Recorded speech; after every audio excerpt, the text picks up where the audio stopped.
When people hear the words domestic abuse, many imagine bruises, Doors. Shouting. Violence.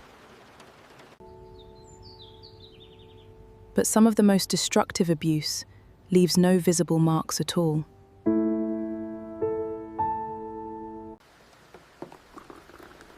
It happens quietly,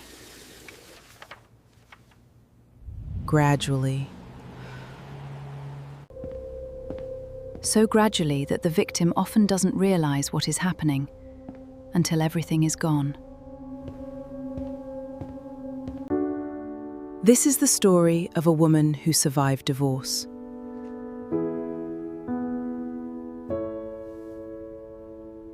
Rebuilt her life.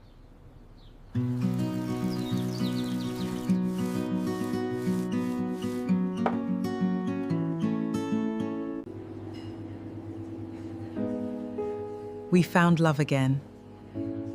We found love again. And then lost almost everything. Her home, her savings, her relationship with one of her daughters, very nearly her sense of who she was. The man responsible never hit her, never threatened her, never raised his voice.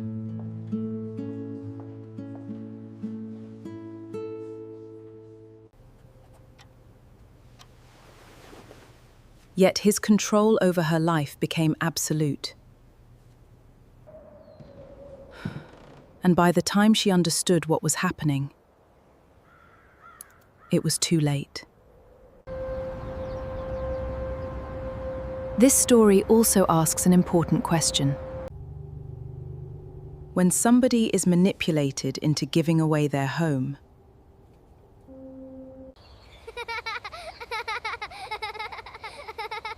their security and their future, can we really call that a choice?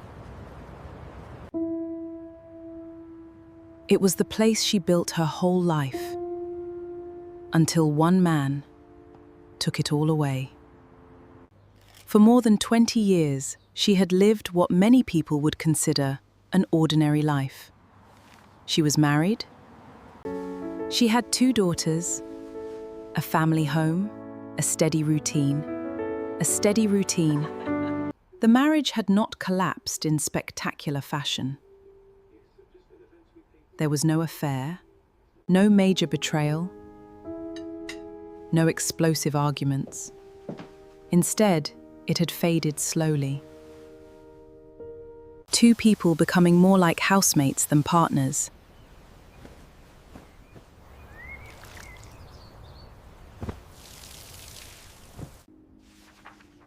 Eventually, they made a difficult but mature decision.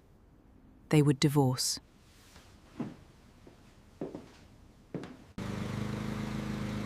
Friends expected conflict. Instead, there was cooperation. The couple wanted stability for their daughters above everything else.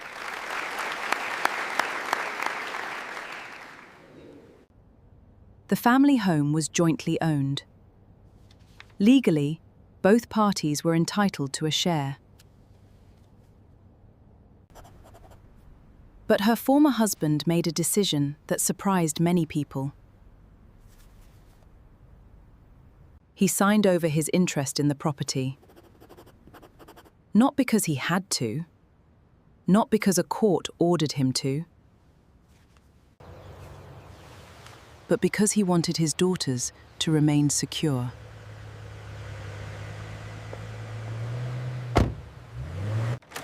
He moved into rented accommodation. She remained in the house.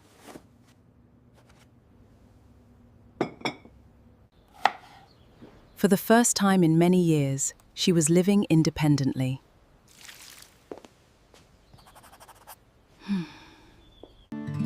Managing bills, paying the mortgage, making decisions for herself.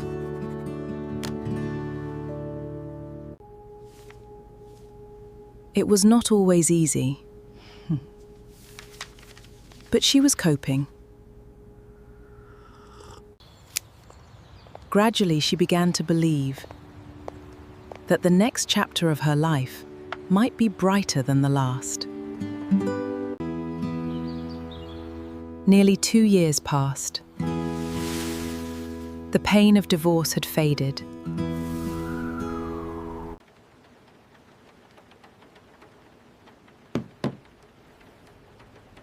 Loneliness remained. Like many people rebuilding their lives after separation, she decided to try online dating. At first she was cautious, then she met him.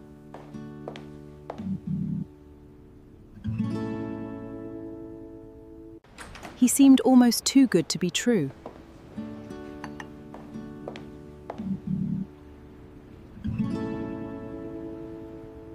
He was attentive, warm, intelligent, interested in everything she had to say.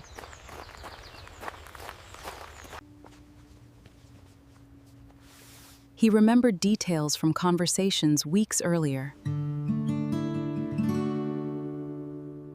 He checked in throughout the day. He asked about her children,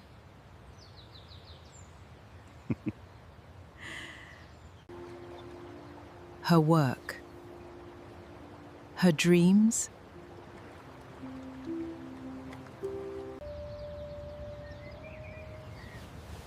He made her feel important, special, seen.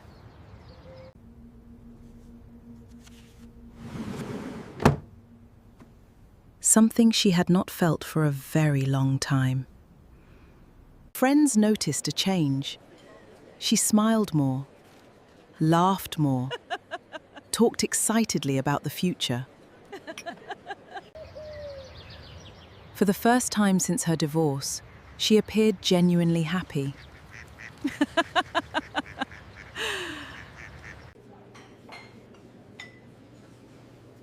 What she did not realize was that this intense attention had a name. Experts often refer to it as love bombing.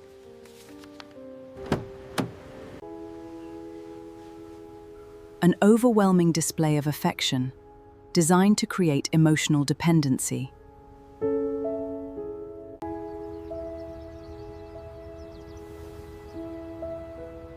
At the time, however, it simply felt like love. Several months into the relationship, he shared troubling news. My landlord is ending my tenancy. I have to move out. I'm so sorry. Are you okay? Rents were rising. Finding affordable accommodation was difficult. Everything is so expensive. I don't know what I'm going to do. We'll figure something out. He might have to move away. Perhaps to another city. I might have to leave London completely.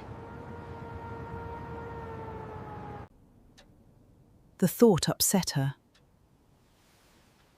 Their relationship was becoming serious.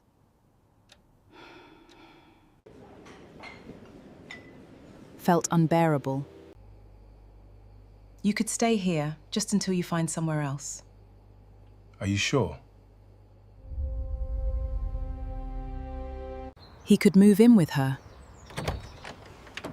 Initially, it seemed practical, temporary.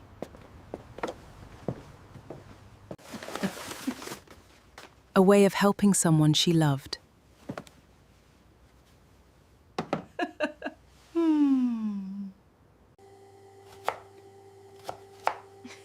Her younger daughter accepted the arrangement.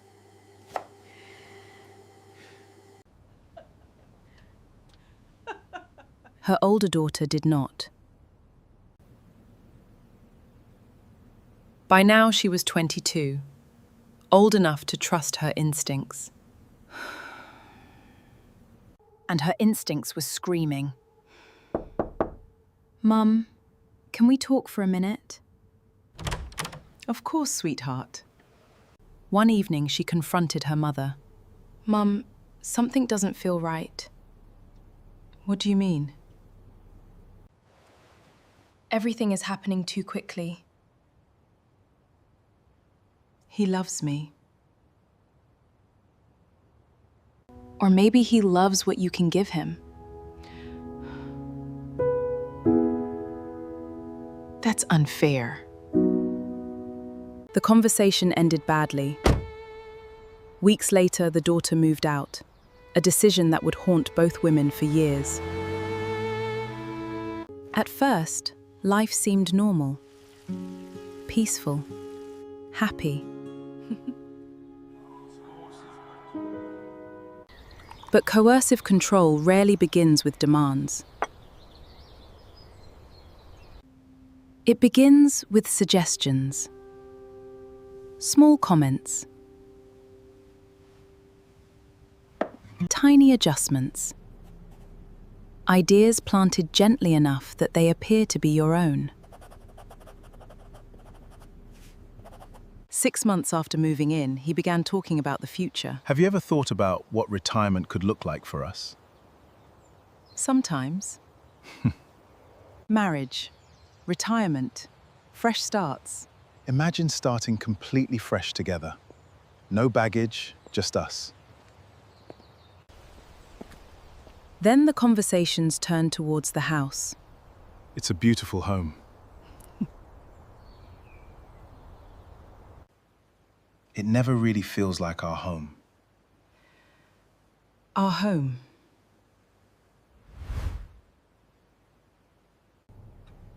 It's still connected to your old marriage. Don't you deserve a completely fresh start?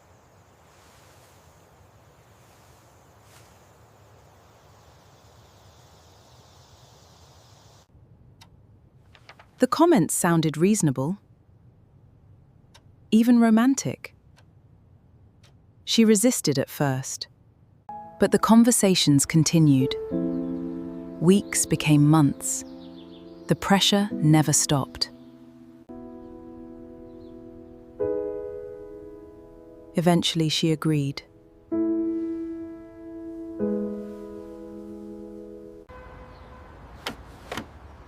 The house would be sold. The home where her daughters had grown up. The property sold surprisingly quickly. Buyers were interested. Until they began searching for a new home.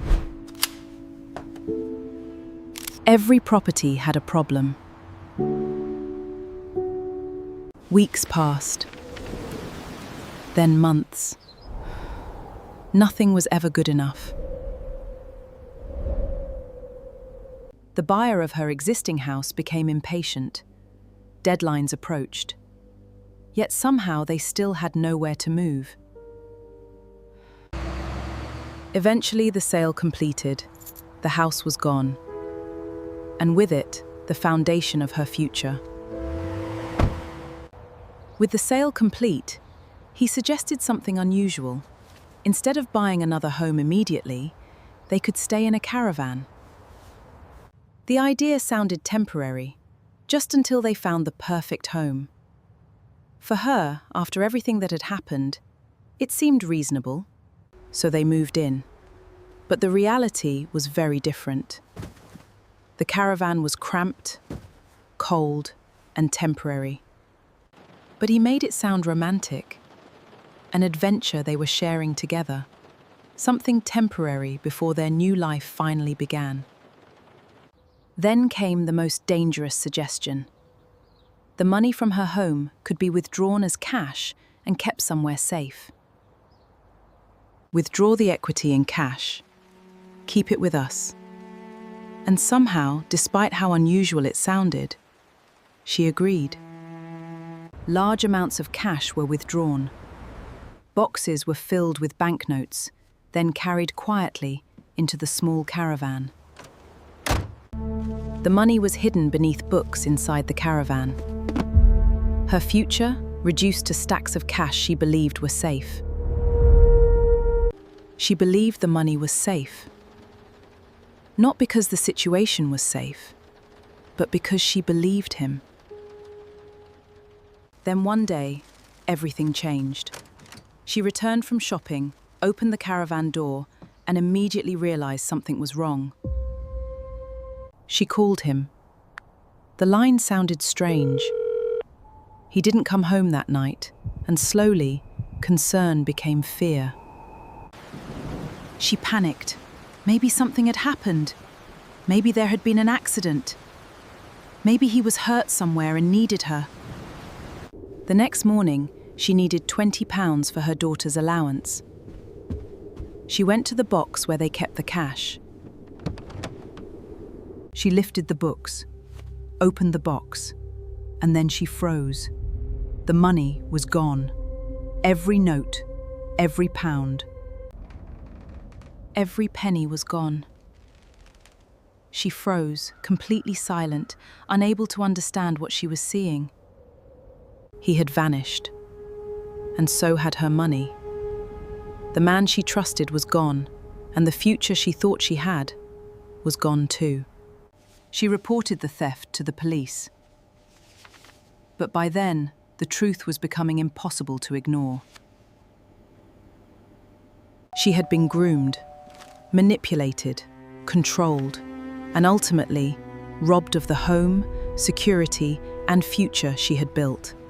Her 6-month caravan rental was ending.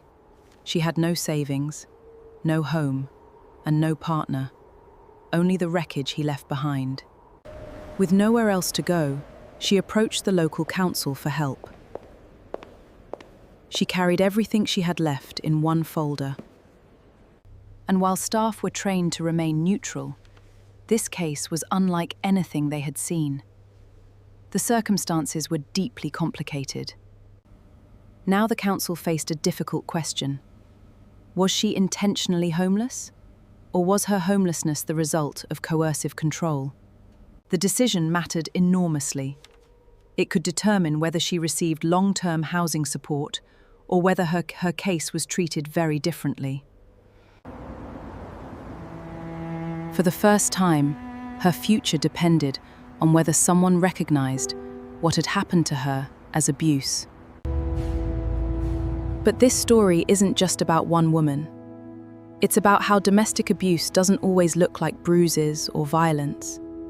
Sometimes it looks like love bombing, flowers, constant attention, compliments that make someone feel deeply loved, valued, and finally understood.